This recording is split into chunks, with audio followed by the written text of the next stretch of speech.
Hello everyone. Now we're going to discuss the second type of our major receptor families, which is the G protein coupled receptors. And as the name describes, these receptors are coupled or linked to protein called G protein, and we would know later on why this protein is called G protein. So let's start. Here we have our cell, and on the membrane we have the G protein coupled receptors. And these G protein coupled receptors are 7 transmembrane or 7 helical transmembrane receptors because they pass through the cell 7 times. This is 1, 2, 3, 4, 5, 6, and 7. And this end of the receptor here is found outside the cell, and this end of the receptor is found inside the cell. And to this end, which is found outside the cell, our ligand binds. And to inside the cell, or the end which is inside the cell, we have our G protein. And G protein is composed of 3 subunits: alpha subunit, beta subunit, and gamma subunit. And to alpha subunit, there is a molecule called guanosine diphosphate binds, or GDP. And because the alpha subunit of our protein binds GDP, our protein is called G protein. Okay, and when our ligand binds to the receptor, this GDP is converted into GTP, or guanosine triphosphate, instead of diphosphate. Okay, and then this complex of the alpha subunit with GTP now dissociates from the receptor. Again, alpha subunit is bound to GDP, and when the ligand binds to the receptor, GDP is converted into GTP, and this complex of alpha subunit plus GDP dissociates from the receptor. Then this complex goes to bind to a certain target protein on the cell. And what would be this target protein? This target protein could be an ion channel. So when our ligand binds to the G protein coupled receptor, GDP is converted into GTP, and the complex of alpha subunit plus GDP dissociates, and then those two bind to this ion channel. And when it binds, it opens this ion channel. Okay, so this would result into an action inside the cell. Okay, also our target protein could be an enzyme, such an enzyme called adenylate cyclase, and this is the most common target protein of G protein coupled receptors. This adenylate cyclase converts a molecule called adenosine triphosphate, or ATP, into cyclic AMP, or cyclic adenosine monophosphate. This cyclic AMP is called a second messenger. A second messenger. Why it's called a messenger? Because it delivers a message into the cell to elicit an action. So it delivers a message which would be resulted into an action inside the cell. But why it's called second messenger? Suppose there is a first messenger, and the first messenger is the ligand. The ligand is the first messenger that delivered the message which would be translated into an action, and the second messenger is cyclic AMP. We have other second messengers which we would discuss. So the target protein could be an ion channel, or it could be an enzyme such as an adenylate cyclase. Also, there is another enzyme that is called guanylate cyclase, and this is like adenylate cyclase.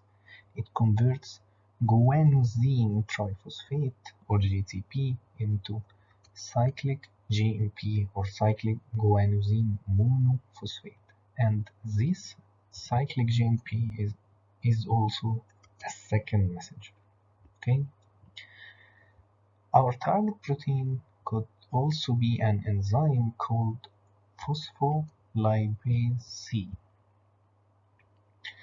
and this phospholipase C, as the name describes, it breaks down phospholipids. So let's see how this enzyme works. This phospholipase C breaks down a phospholipid called phosphatidyl inositol bisphosphate. Again, phosphatidyl inositol bisphosphate.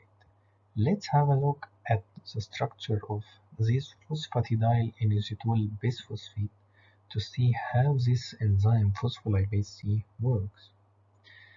Any phospholipid is composed of glycerol backbone, and glycerol is a molecule which has 3 carbons, and to these 2 carbons a hydrophobic fatty acid tails binds. So we have here fatty acids bound to, or 2 fatty acids bound to these 2 carbons of glycerol, and to the third carbon we have phosphate, and to this phosphate we have a sugar called inositol, and to this inositol sugar there is 2 phosphate bound. Okay, so this part of the phospholipid is called phosphatidyl. So what is phosphatidyl? It's phosphate bound to glycerol, which is bound to 2 fatty acids. This is called phosphatidyl. And this is inositol, which is bound to 2 phosphates. So we have phosphatidyl inositol bisphosphate, because there is here 2 phosphates. Okay, also we call phosphatidyl inositol bisphosphate PIP2 for short. Okay, so how phospholipase C enzyme works?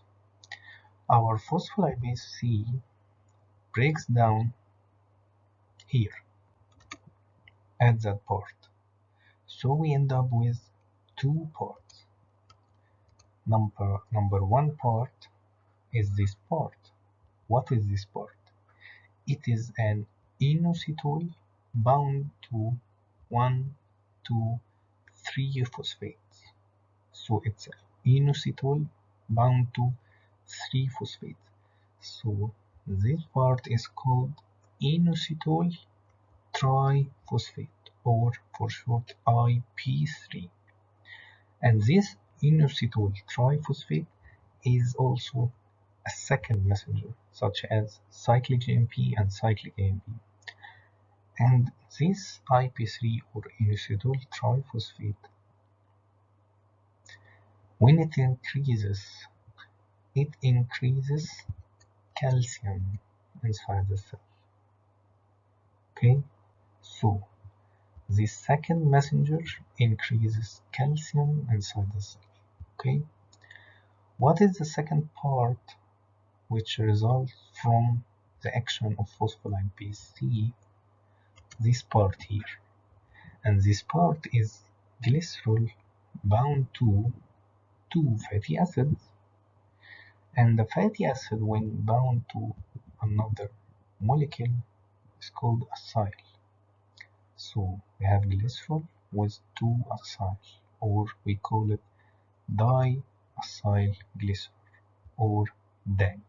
Okay, so our target protein could be ion channel or enzymes such as adenylate cyclase, resulting in cyclic AMP second messenger, guanylate cyclase, resulting in cyclic GMP second messenger, or phospholipase C, which breaks down phosphatidylinositol bisphosphate into two second messengers, inositol triphosphate or IP3 and diacylglycerol DAG. Okay, we have types of G protein coupled receptors according to the alpha subunit of G protein.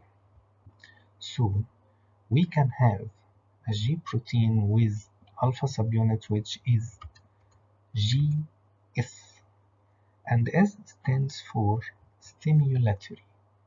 So this G protein is stimulatory, and when a ligand binds to it, it stimulates adenylate cyclase. And when adenylate cyclase is stimulated, there is an increase in the breakdown or the conversion of ATP into cyclic AMP. So this GS stimulates adenylate cyclase, increasing cyclic AMP. Also, our alpha subunit could be GI or inhibitory, and this inhibits the action of adenylate cyclase. So there is a decrease in cyclic AMP when a G protein with GI subunit is activated. Okay, and there is GQ alpha subunit, and this GQ alpha subunit is stimulatory to phospholipase C enzyme. So if phospholipase C enzyme is activated, there is an increase in IP3 and diacylglycerol, and there is an increase in calcium.